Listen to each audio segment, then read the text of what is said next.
In our last example, we had cosine and sine given to us. But what if we're just given one of the function values? What would we do then? Let's look at the case in which we have cosecant of beta equal to 7. What in the world do we do with that? Well, first off, we remember that all of these trig functions are ratios. So let's write 7 as a ratio, and that would be 7 over 1, because any integer can be written as a number over 1.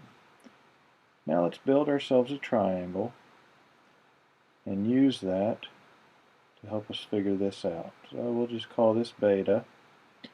We remember that cosecant is hypotenuse over opposite. So that means our hypotenuse is going to be 7 and our opposite is going to be 1. The question is, what does that make our adjacent? Well, to do that, let's do a little math. We know that a squared plus b squared equals c squared, so the hypotenuse squared is going to be 1 squared plus our missing side squared. So we take 49 equals 1 plus b squared. Subtract the 1, we get 48 equals b squared.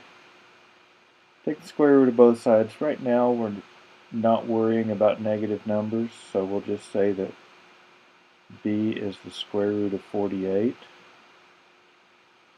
And that simplifies to square root of 16 times the square root of 3, which is 4 times the square root of 3.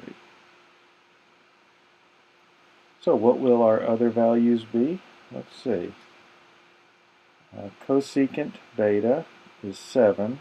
Well, sine beta is easily enough found. It's the reciprocal of cosecant, so it'll be 1/7.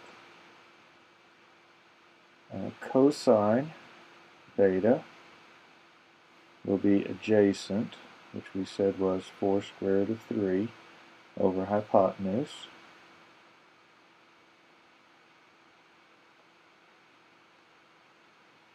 And secant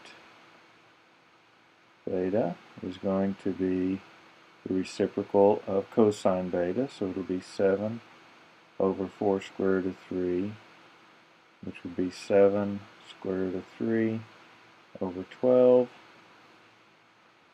Tangent beta,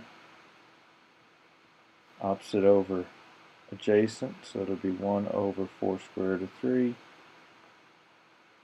which is square root of 3 over 4. I'm sorry, square root of 3 over 12. And finally, cotangent beta equals 4 square root of 3 divided by 1, which is just 4 square root of 3. So anytime you're given one angle, you can usually build a triangle and go from there to figure out where what the rest of your values are.